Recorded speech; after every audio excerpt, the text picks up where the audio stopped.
Hello my dear student. So welcome to your YouTube channel the coach academy. आज हम लोग lecture number 2 cover up करेंगे electrostatics का, और इसमें हम लोग पढ़ेंगे कूलम्स लॉ। तो कूलम्स लॉ जो होता है वो क्यों यूज होता है, कहाँ पे यूज होता है, कैसे यूज होता है, ये आज मैं सब कुछ आप लोगों को बताऊंगा। तो वीडियो के लास्ट तक बने रहिएगा, ठीक है। तो कूलम्स लॉ क्या होता है, काफी इंपॉर्टेंट लॉ होता है हमारे इलेक्ट्रोस्टैटिक्स के चैप्टर में, ठीक है। और ये जो कूलम्स लॉ होता है ये किस काम आता है, तो ये जो होता है, अगर दो पॉइंट चार्जेस अगर हमको दिए गए हैं, जैसे हम लोग को क्लास 10 में पढ़ाया गया होगा कि अगर हमारे पास दो लाइक चार्जेस है, यानी कि अगर दो पॉजिटिव चार्ज है, तो इनके बीच जो फोर्स लगेगा वो कैसा फोर्स लगेगा, फोर्स ऑफ रिपल्शन का, रिपल्शन फोर्स लगेगा। अरे हाँ या ना। और अगर अनलाइक चार्ज है, यानी एक पॉजिटिव एक निगेटिव, अगर अनलाइक चार्जेस है तो हमारे बीच कैसा फोर्स लगेगा, इन दोनों चार्जेस के बीच, इन दोनों चार्जेस के बीच अट्रैक्टिव फोर्स लगेगा। ये दोनों एक दूसरे को अट्रैक्ट करेंगे। तो अट्रैक्ट करेंगे या रिपेल करेंगे, वो किसी न किसी एक तरीके एक फोर्स के थ्रू ही करेंगे। तो इस फोर्स का, ये जो दोनों के बीच जो फोर्स लगता है, उन्हीं का कैलकुलेशन किसके द्वारा किया जाता है, कूलम्स लॉ से। तो देखिए कूलम्स लॉ का स्टेटमेंट क्या होता है, the electrostatic force between two stationary point charges, यानी कि दो स्टेशनरी पॉइंट चार्जेस। अब देखो मैंने यहाँ पे ब्रैकेट में इंपॉर्टेंट सबसे स्टार्टिंग में ही लिख दिया जाए कि किसके लिए वैलिड है, valid for point charges only. तो ये जो पॉइंट चार्जेस के बीच, मान लीजिए हमारे पास दो पॉइंट चार्जेस है, एक Q1 है और दूसरा प्लस Q2 है। अब दोनों पॉजिटिव नेचर का है, तो दोनों के बीच कैसा फोर्स लगेगा, दोनों के बीच फोर्स ऑफ रिपल्शन लगेगा। तो ये जो दोनों के बीच इलेक्ट्रोस्टैटिक फोर्स है वो किसके डायरेक्टली प्रोपोर्शनल होता है, directly proportional to the product of their charges, यानी कि एफ ई जो होता है, यानी जो इलेक्ट्रोस्टैटिक फोर्स होता है वो इन दोनों चार्जेस के प्रोडक्ट के मैग्नीट्यूड के डायरेक्टली प्रोपोर्शनल होता है, and inversely proportional to square of distance between them. और अगर इनके बीच की सेपरेशन डिस्टेंस आर है तो ये इनवर्सली प्रोपोर्शनल होता है इन दोनों के बीच के दूरी के स्क्वायर के। हाँ या ना, यानी आर क्या है, इनका बीच का सेपरेशन है, और ये क्या हो जाएगा, जो फोर्स ऑफ इलेक्ट्रोस्टैटिक्स है वो इस आर के स्क्वायर के इनवर्सली प्रोपोर्शनल होता है। तो इसलिए F is proportional to 1/r square मैंने लिख दिया। अभी इसको मैंने इक्वेशन 1 मान लिया और इसको इक्वेशन 2 मान लिया। अब इन दोनों को कंबाइन करेंगे तो हमारे पास एक कंबाइंड इक्वेशन आता है, क्या, F E is proportional to Q1 Q2/r square. ठीक है। अब इसको मैंने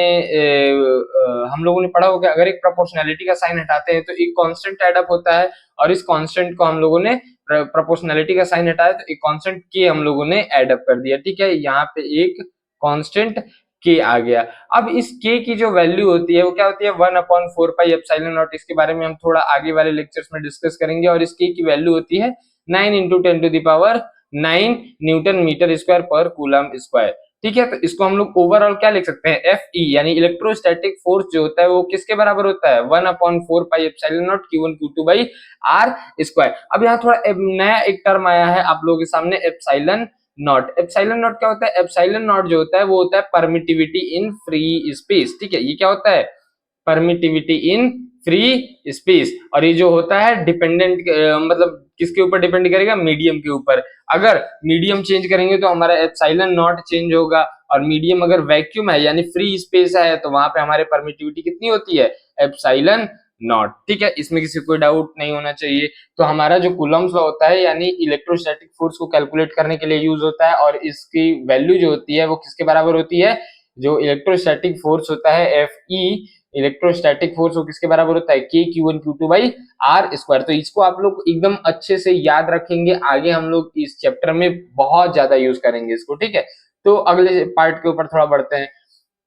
अब ये टॉपिक काफी बार हमारे बोर्ड्स एग्जाम्स में डायरेक्टली प्रूव करने के लिए दे दिया जाता है कि कूलॉम्स लॉ को वेक्टर फॉर्म में रिप्रेजेंट करो। तो ये टॉपिक काफी इंपॉर्टेंट हो जाता है। जैसे कि मान लेते हैं कि हमारे पास दो एक्सिस है, एक एक्स एक्सिस और दूसरी वाई एक्सिस। ठीक है, अब हमारे पास दो चार्जेस हैं, एक प्लस का Q1 और दूसरा प्लस का Q2, यानी ये प्लस Q2 है और ये प्लस Q1। अब दोनों लाइक चार्जेस हैं तो क्या होगा, इन दोनों के बीच फोर्स ऑफ रिपल्शन लगेगा। अरे हाँ या ना।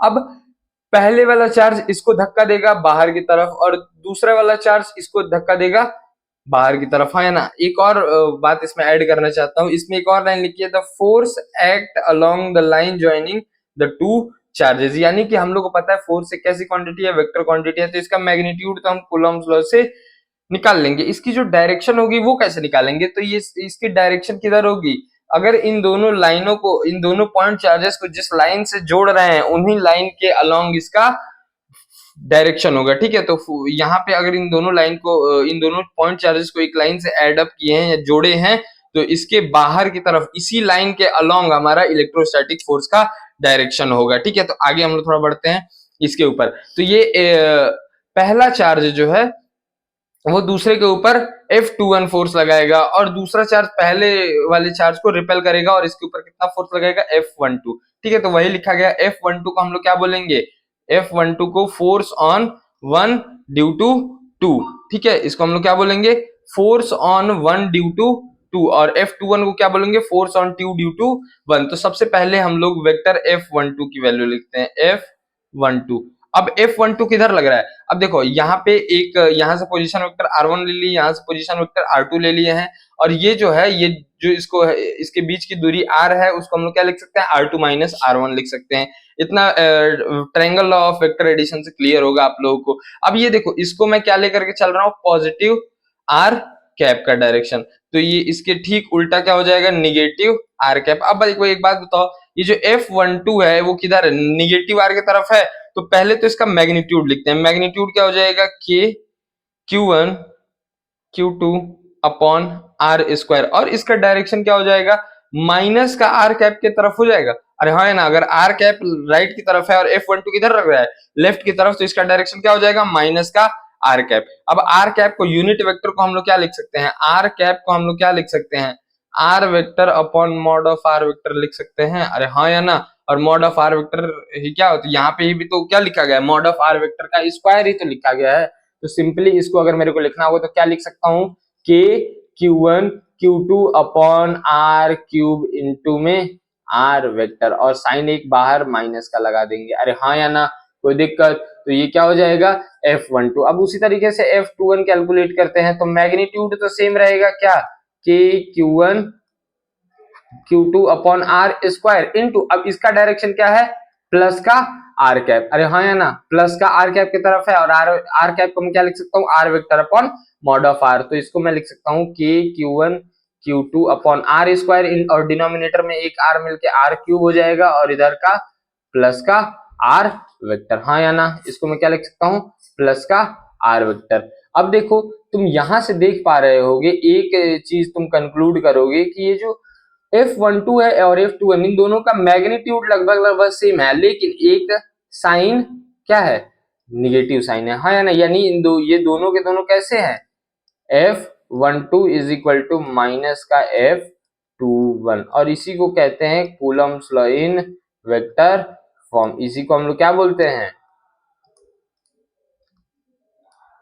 Coulomb's law in vector form, ठीक है। अब यहां से तुम देख पा रहे हो कि सेम, ये दोनों के दोनों कैसे हैं, सेम, बट इनका डायरेक्शन क्या है, ऑपोजिट है। तो इसीलिए मैं क्या लिख दे रहा हूं, सेम बट ऑपोजिट डायरेक्शन, ठीक है। यहां तक आई होप क्लियर होगा, ठीक है। अब आगे हम लोग थोड़ा इसके ऊपर चर्चा करते हैं, ये काफी इंपॉर्टेंट है, ये कभी कभार छोटे छोटे सवालों में पूछ लेता है, 2 नंबर 3 नंबर में बोर्ड एग्जाम्स में, कि क्या होता है Coulomb's law in vector form, उसको प्रूफ करिए। तो ये काफी आसान प्रूफ है और सबसे इजीएस्ट प्रूफ माना जाता है Coulomb's law in vector form का, ठीक है। तो ये कर लेंगे। अब आगे हम लोग थोड़ा चलते हैं limitations of Coulomb's law. Limitation मतलब, लिमिटेशन इन कूलम्स लॉ का मतलब क्या हुआ कि कहाँ हम कूलम्स लॉ को यूज नहीं कर सकते। जैसे हमने स्टार्टिंग में बताया था, ये किसके लिए वैलिड होता है, ये किसके लिए वैलिड होता है, सिर्फ और सिर्फ पॉइंट चार्जेस के लिए, ठीक है। अगर पॉइंट चार्जेस नहीं रहे तो, पॉइंट चार्जेस नहीं रहे तो क्या होगा, अगर कंटिन्यूअस चार्जेस हो जाए तो, जैसे कि मान लेते हैं कि हमारे पास दो स्फीयर है, एक स्फीयर के ऊपर प्लस Q1 चार्ज है और दूसरे स्फीयर के ऊपर प्लस Q2 चार्ज है। अगर मैं ये नॉर्मली पूछूं कि इसके ऊपर कितना फोर्स लग रहा है, तुम खुद सोच करके बताओगे तो बोलोगे कूलम्स लॉ के हिसाब से इन दोनों के बीच की दूरी कितनी है, R है, और इसके ऊपर Q1 चार्ज है, इसके ऊपर Q2 चार्ज है, तो इसकी वैल्यू कितनी होगी, K Q1 Q2 by R square. Theory तो यही कहती है, लेकिन रियलिटी में क्या होता है, रियलिटी में ये होता है कि अगर ये दोनों के दोनों पॉजिटिवली चार्ज्ड स्फीयर है, यानी कि एक स्फीयर है जिसके ऊपर चार्ज फैला हुआ है, ठीक है, ये कैसा है, कॉन्टिन्यूअस बॉडी है, ठीक है, कॉन्टिन्यूअस बॉडी के ऊपर चार्ज फैला हुआ है। अब क्या होगा, जैसे दोनों के दोनों कैसे हैं, पॉजिटिवली चार्ज है, तो क्या होगा, पॉजिटिव पॉजिटिव चार्जेस के बीच क्या होगा, रिपल्सन होगा, और रिपल्सन के कारण से इधर के जो चार्जेस हैं वो पीछे आ जाते हैं, और यहाँ के जो चार्जेस हैं वो भी किधर चले जाते हैं, पीछे चले जाते हैं, ठीक है। तो इन रियलिटी अगर हम लोग देखने जाते हैं तो इन रियलिटी कुछ ऐसा फिगर हम लोग को मिलता है, यानी इधर जो साइड है, साइड में जो चार्जेस हैं वो क्या हो जाते हैं, वो हमारे पास ज्यादा हो जाते हैं, और इधर चार्जेस बहुत कम पड़ मिल जाते हैं, और इधर भी चार्जेस बहुत कम मिलते हैं।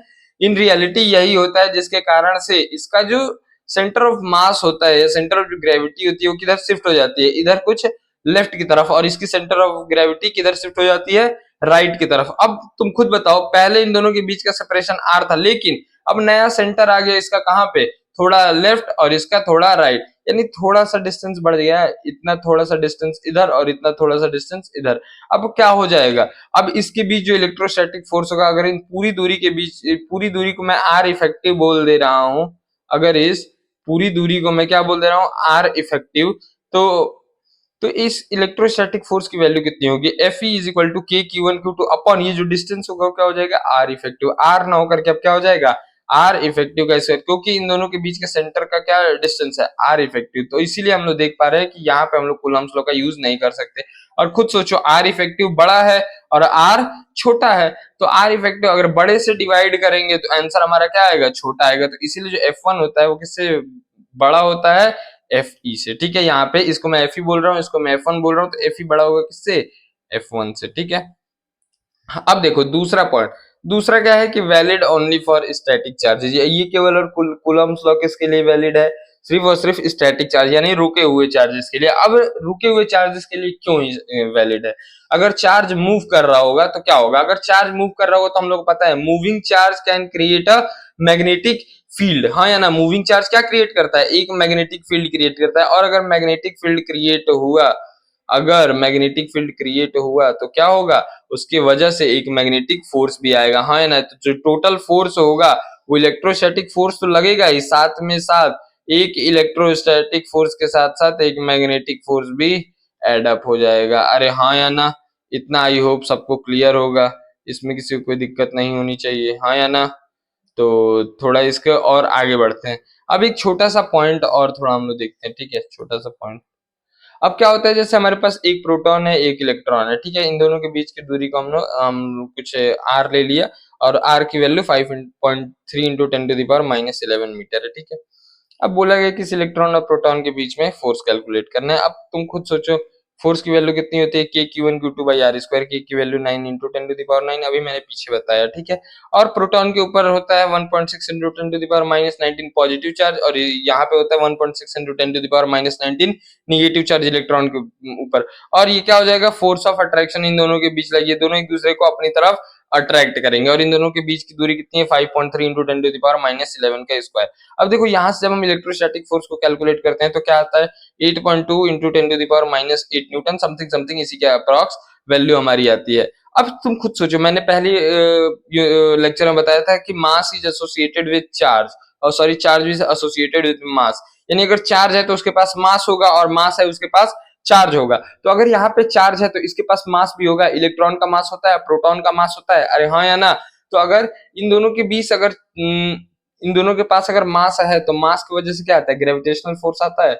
ग्रेविटेशनल याद करो, क्लास 9th में और क्लास 11th में पढ़ाया गया होगा, universal law of gravitation. Universal law of gravitation में क्या आता है, अगर दो बॉडीज हैं तो वो दोनों एक दूसरे को क्या करते हैं, अट्रैक्ट करते हैं, और अगर वो दोनों एक दूसरे को क्या करते हैं, अट्रैक्ट करते हैं, तो उस अट्रैक्शन फोर्स की वैल्यू कितनी होती है, F is equal to G m one m two upon r square, ठीक है। एम वन क्या है, पहले ऑब्जेक्ट का मास, एम टू क्या है, दूसरे ऑब्जेक्ट का मास, और आर स्क्वायर क्या है, उन दोनों के बीच का सेपरेशन है, जी क्या है, ग्रेविटेशनल कांस्टेंट है। अब देखो तुम, ये लगभग लगभग किसके जैसा दिख रहा है, कूलम्स लॉ के जैसा दिख रहा है, तो कूलम्स लॉ और इसमें ज्यादा अंतर नहीं है, एकदम वैसे ही है। वहां एम वन और एम टू की जगह पे बस क्या आ जाता है, Q1 Q2, और G के जगह पे बस के 9 इंटू 10⁻9 न्यूटन मीटर स्क्वायर पर कूलम स्क्वायर की वैल्यू आ जाती है, ठीक है। तो देखो, तो इन दोनों के बीच मास आएगा, तो मास की वजह से ग्रेविटेशनल फोर्स लगेगा, और वो फोर्स कैसा होगा, अट्रैक्टिव नेचर होगा। तो आओ थोड़ा ग्रेविटेशनल फोर्स कैलकुलेट करके देखते हैं।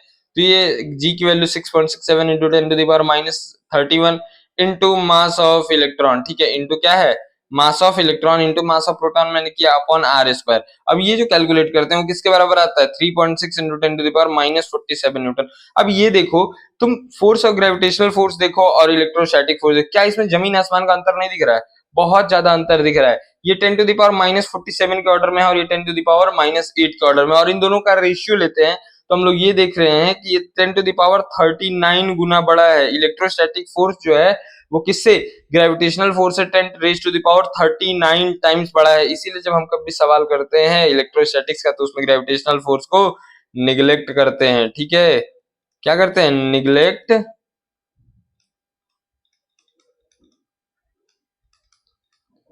Neglect gravitational force. क्यों हम लोग ग्रेविटेशनल फोर्स को निग्लेक्ट करते हैं, क्यों, क्योंकि इसमें बहुत ज्यादा डिफरेंस आता है, बहुत माइन्यूट सा फोर्स लगता है इन दोनों के बीच, इसलिए हम लोग क्या करते हैं, ग्रेविटेशनल फोर्स को इग्नोर कर देते हैं, ठीक है। तो आज के लेक्चर में इतना ही रखते हैं, और अगले लेक्चर में हम लोग इसके ऊपर बहुत अच्छे अच्छे न्यूमेरिकल्स करेंगे, तो ये लेक्चर देख लीजिएगा और अगले लेक्चर का वेट करिए। तब तक हम बनाते हैं लेक्चर को और अपलोड करते हैं, तब तक के लिए ये देखिए, और वीडियो अच्छा लगा हो तो वीडियो को लाइक करिएगा, चैनल को सब्सक्राइब करिएगा और अपने दोस्तों तक शेयर करिए, स्कूल ग्रुप में शेयर करिए, जहां शेयर करना है करिए। अगर अच्छा लगा हो तो अप्रिशिएट करिएगा कमेंट सेक्शन में। बाकी तब तक के लिए till then bye, keep learning.